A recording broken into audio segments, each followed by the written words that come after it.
remember this. No, mate, I didn't drink last night. I don't drink anymore. You're on the Friday night, I hadn't drunk for a year. On the Friday night, I had 2 shandies. And I was genuinely hungover all day yesterday. Fair enough. So it's a case of like Pepsi Max or water. You know what? I think that's an admirable approach, if anything, because certainly when it comes to your books, you see, you like the way I segued into that. I do, yeah. The way that you have, congratulations on the success of Thunderchild. Thank you. Because it's just been, I got my 3rd issue, I've been poring over it, I've been an avid supporter. Yeah, obviously you had us on for the podcast and stuff as well. Absolutely, we got to chat but about it's been worth it because it's just such a stunning an achievement for yourself, and it's great to see independent creators having that groundswell of support. Certainly on like Kickstarter, it very much through us. Like Absolutely. I say, it was really lovely. I mean, is there anything you'd like to say while we get the chance to supporters? Oh well, obviously we're very vocal to the supporters in our updates about how much we appreciate things. But like thinking back to like issue 2. And the Kickstarter we did for that, it very much came down to the wire. Yeah. You know, and obviously the indie comics community genuinely rallied round and got us over the line. You know what I mean? And like, we're forever grateful for it, you know. And obviously then with issue 3, when we did the Kickstarter for that, we ended up taking, 18? Yeah, that's issue 3. So with issue 3, so this is the Clark Bint cover. No. And this is the Norm Connew cover. Sorry, you keep talking. So with issue 3, obviously, we were expecting another slog, right? And it went just gangbusters. We never expected to take the money that we did, you know, and taking 18,000 for a single book, and stuff was just crazy. Like I say, Matt and I, we were just pinching ourselves. So, like I say, the groundswell of support the book's had from like indie comics community, from the H.G. Wells lovers communities, kind of things on Facebook. What has that reaction been like? Generally, really positive. Really positive. Generally. I mean, like, I can't say I've not seen any negative stuff. Sure. But, like, obviously, everything's subjective, isn't it? You know, I've had messages from people saying, you should adapt things that are lesser known by Wells and things like that, and I completely get that. But at the time... This is the story you wanted to tell. This is genuinely the story we wanted to tell. Like I said, I remember saying on the podcast about, like, 30 years it lived in my head. Yeah. You know, and so, like, Matt and I, we kept threatening to work together. We worked on Helen Stalingrad together, and then we did this. The communities from like the H.G. Wells Reddits, the Facebook groups, things like that, there's been a really big kind of push and support, and people really love it. You know, and again, we've tried to tread really carefully with the book. Sure. Because we want it to be read as a companion piece to the book. But you don't have to have read the book to get the references we drop in that. Yeah. Similarly, if your only exposure to War of the Worlds is from the musical version, as you know, we allude to it. Sure. But we don't outright say the same stuff and that, so you can get a kick out of it from that. But then if you've never done any of the other ones, we tried to tell a story that was modern but also contemporary for the time as well, which sadly is still the case for War of the Worlds. I'm not going to lie, it's been a long time since I've read the book. It's a long time since I've heard the album as well. I mean, I've got a limited edition 7-disc of the thing. I'm a big fan, but it's been a year or two, which actually worked out in its benefit for Thunderchild, because it gave it a bit of a distance, and you could read it as a separate story, and it really had its own very strong characters, really strong art throughout, brilliant writing throughout. Kevin and Simon, and Simon it's did just an amazing job. An amazing team that you've gathered, and it's just a great book to have through. Thank you so much. How's it been for people who maybe have not been H.G. Wells fans or War of the World fans? Again, and really looking positive. at it and seeing, monsters and aliens. Yeah, exactly. People see that. Admittedly, tripods on covers. The cover that really draws people in, So for issue 1, this is by Tim Dowler. That one as well, yeah. Matt has a banner of issue 1 of this, and I have the Kevin Castaniero one. You see, so you choose your favourites, sir. Well, it's not choosing favourites. It's more about who gets which first. And Matt was driving, so it was a case of right, okay, you get that one. But no, like I say, people are really drawn to the imagery. You know, and like we did 9 different covers, so 3 for each issue. Sure. You know, and we really lent into the stuff that, like, for issue 1, 2, and 3, Kevin and Simon had wraparound covers that they worked on. You know what I mean, which were fantastic, and it was good. They were the only ones that were wraparounds.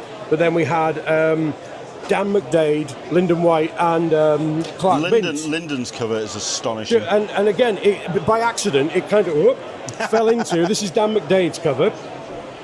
This is Lyndon's cover. There we go. You know what I mean? And then this is, like I say, I think you've shown Clark's. So this is Clark's. Hello, Matt. So it kind of came out where each kind of series of covers followed a similar kind of theme or style or vein. Just like Tim's and Norm Conyu's and Gustavo Vargas's, very, very, I want to say, divorced from the art inside. Right. And have their own very distinct style, nature, layout, the use of colour, which directly kind of contrasts to Kevin and Simon's art and colours on the interiors. Because Simon is such an amazing colourist, and he brings such a level of character, vibrancy, tone. Yeah, exactly. He does such a great job on it. Sure. You know what I mean? And so it's nice to have things that are really conflicting to that almost as covers, but then they're also able, Kevin and Simon were able to do their own versions as well. Now, when I've spoken to you about this, and like you say, it's lived in your head for a while, which kind of begs the question about the last page and that tease for the next chapter. Couple of questions then. Number one, same team? Are you keeping the band together? No. Okay. So it's a different vibe, different style, different energy? Yes. We are planning on using Kevin for covers. Right.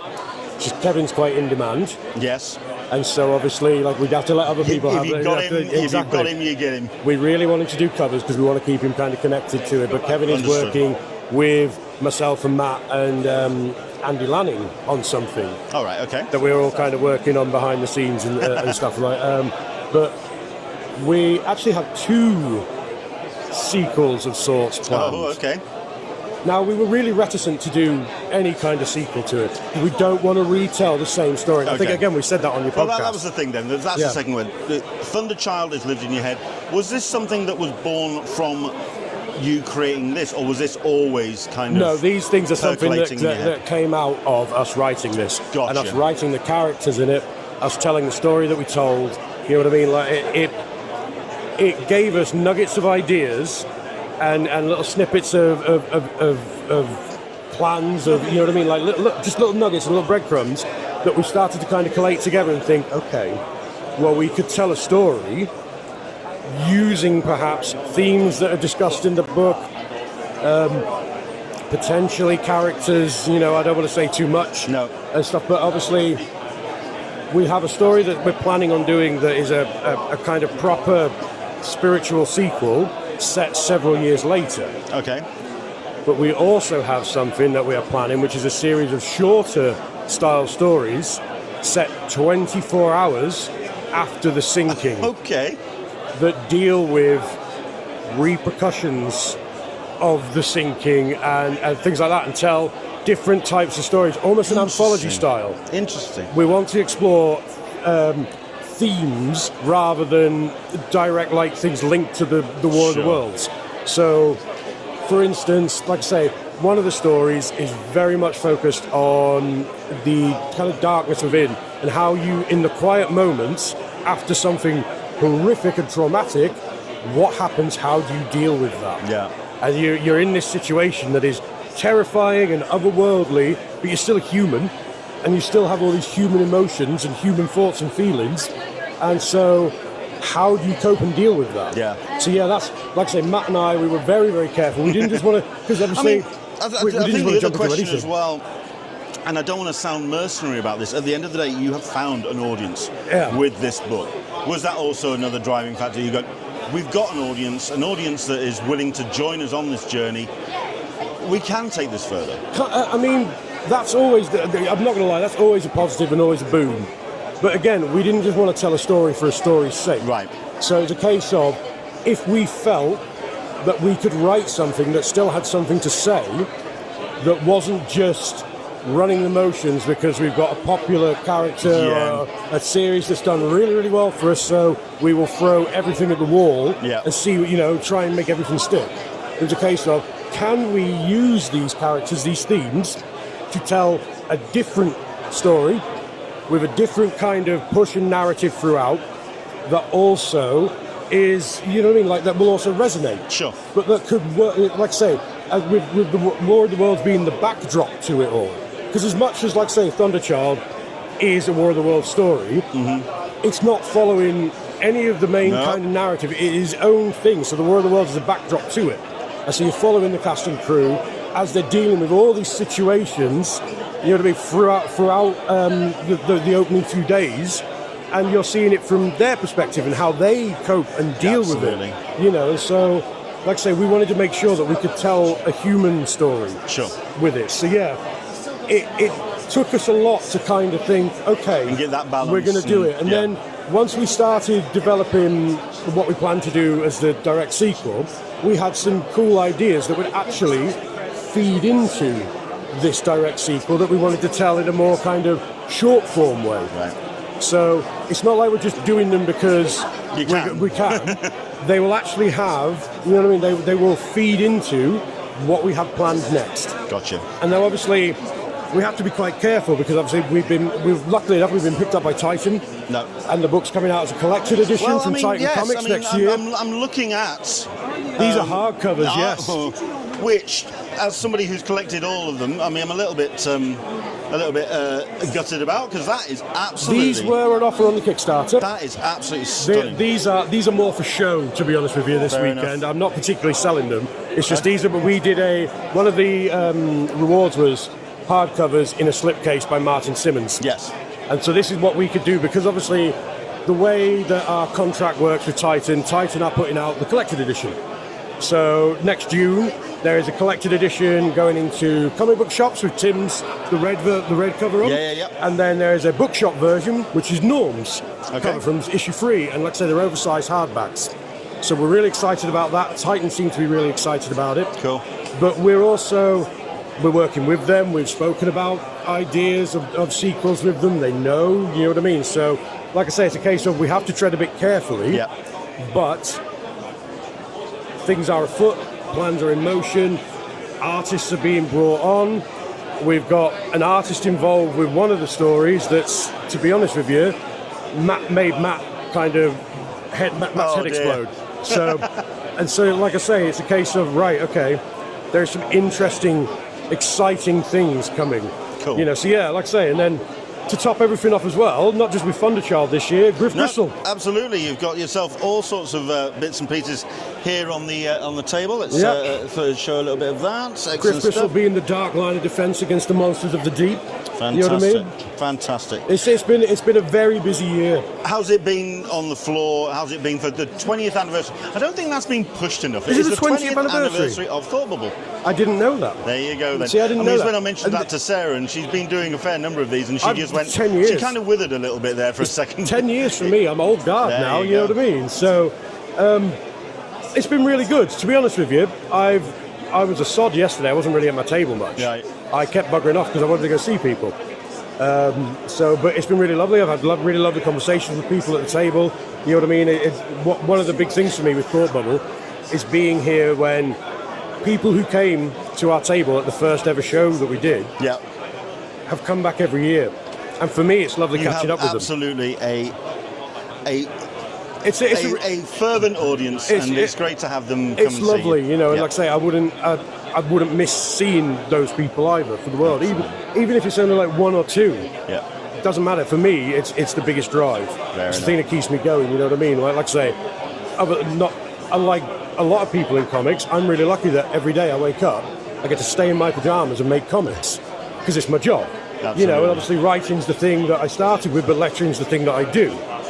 But to be in this position, and like I say, I'm really grateful for it. And obviously part of that is seeing people, like I say, like yourself, obviously over the years and stuff, you know. Obviously there's a gent named Craig Mitchell who comes every year. There's a gent and his grandson. Yeah. I've watched his grandson grow up. His grandson was like 6 when we first met him. He's at college now. Oh my word. And they come back every year and buy something new or support us through Kickstarter and stuff. And that is those little things, you know, your people are allowing you into their life almost. Sure. And that for me is just, like I say, that's the most rewarding thing about it all. Brilliant. And like I say, it's seeing that kind of grow, like I say, from starting out doing like one floppy, 2 floppies to Kickstarters and stuff. You see these people come back. It's a hell of a spread you've got on your table, and it's a pleasure to. It's great to have seen the support come and support you here at Thought Bubble.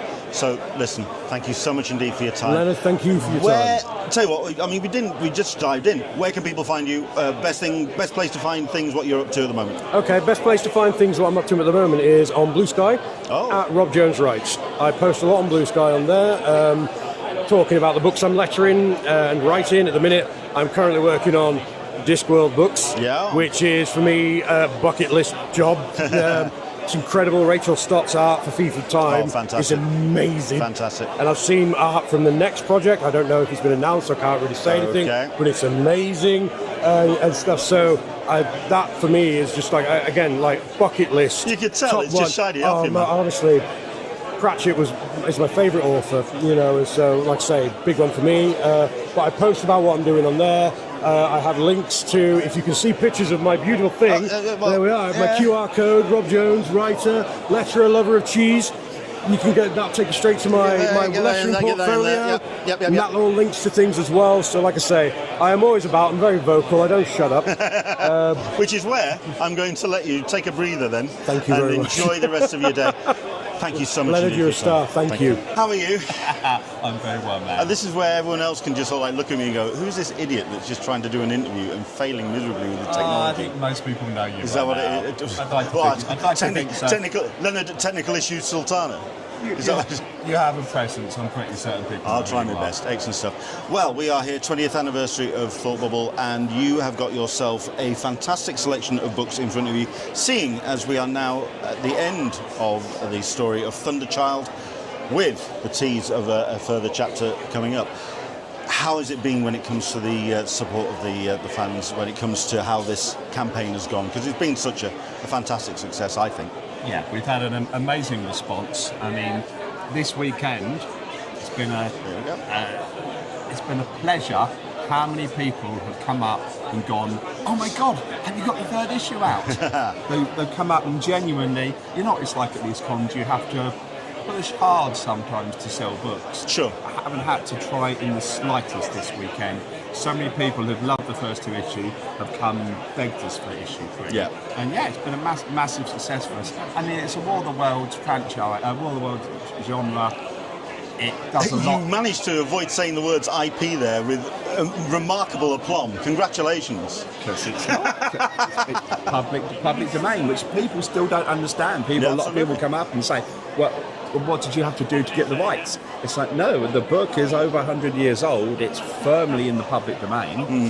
But no, we've been a massive success. The response this weekend has been amazing. Excellent stuff. In terms of then, because I've just had the big sell. You've spoken to Mr. Jones, who does this stuff much better than me. The next chapter then. What's going forward with the story and with... I don't think you actually mentioned the title on camera. Give it the sell then. Give it the pitch. So, I mean, I've put together the initial idea for the sequel. So, Thunderchild itself came from Rob. Yeah. Rob, 5 years ago now, and I still swear that he'd had a drink or two, literally phoned me up and was like, Matt, Thunderchild, go to your Thunderchild. And I'm like, what's Thunderchild? Because I'm a big War of the Worlds fan, but it's such a small part of the book. And I remembered the song, but that's literally all I knew. So, yeah, lots of research later. We have Thunderchild. So this came from Rob. We co-wrote it. Sure. The sequel is Pioneer Island. And, I haven't really said what it's about. So, you can have an exclusive. It's a hell of a teaser at the back of Volume 3. So, it's other H.G. Wells properties. Right. So the time traveller from the Time Machine, Dr. Morial from the Island of Dr. Morial. I'm drawing a blank for The Invisible Man. So other H.G. Wells properties. Okay. And it's a direct sequel because there's a survivor from Thunderchild. I don't want to give too much away. People haven't read the third issue. There's a survivor from the events of the final issue. It follows them onto a new adventure featuring, a cast made up of other creations. Sure. But, that's middle of next year. Right. Before we get to that, we're doing small bridging stories that Shift Magazine is going to publish. Small 7-page sequentials, like a 2000 AD sequential story. Sure. Rob's writing one, Andy Lanning's writing one, I'm writing another. Cool. We've got Norrie Miller, Ben Philby, who's over there, and Jeff Senior doing the art. So yeah, we're going to have little follow-up stories before we get to Pioneer Island, which isn't the sequel because I can't bring that shit. You can't. Back. No, you can't. People are like, you do Thunderchild 2? It's like, no. That would be a very neat trick. Can't do Thunderchild 2. That ship's gone. It's the bottom of the ocean. But yeah, it follows the themes. I can't believe I thought you were about to say that ship has sailed. That's not exactly what happened. No, but I could use that. That's not bad. That's not a bad bit of marketing. I could go with that. That should be sailed. We could put that on the posters. Fair enough. How's it been responded to in terms of sales? How's it been for you this weekend? Because, like I say, 20th anniversary of Thought Bubble, and it's an interesting con because it is very much a case of people who are very dedicated and very passionate coming in through the door, but then it becomes a case of it's a very an audience that knows the room. So now it's a case of how do you keep them excited? How have they been responding? I mean, Thought Bubble's an unusual con because it's just comics. Sure. And so the competition is hard. You're competing with everyone else. I think that's what at the same level. But saying that, no, the fact that we've got a book that people are coming back for. I mean, the best thing is so many of the volunteers. They come up to me and I'm like, oh, are they coming to ask if I want water? Are they coming to take my rubbish away? No, they're coming to buy a copy of the book. So, no, it's been massively... They're just as passionate as the fans coming through the door. We did at MCM 2 weeks ago, at MCM London, and I sold out of half the books, like sold out of entire runs of covers on the first day. I had to go halfway across London to get replacements. It's not been as bad at Thought Bubble, but yesterday was a very good day. Sure. Yeah, no, I can't Thought Bubble. I think it is just because it is such a high quality and a high standard across 4 rooms, for heaven's sake. It's such a large... People are here to buy comics. Good. And hopefully the idea is you make a good one, people come and pick it up. Excellent stuff. And thank you, you've supported us as well, so I thank you try for my that. best. I mean, I'm a little bit gutted at coming to both yours and Rob's table and seeing these gorgeous hardbacks, which I'm going to show again. We've shown number 1 on the... Mine! Look at these bloody things. I'm having a set of those. They're lovely, aren't they? Really. I know. It's been a pleasure talking to you. It's been a pleasure supporting you, and I'm really looking forward to seeing the books coming down the line. Thank you, man. It's appreciated. Thank you so much indeed for your time. Cheers. It's great seeing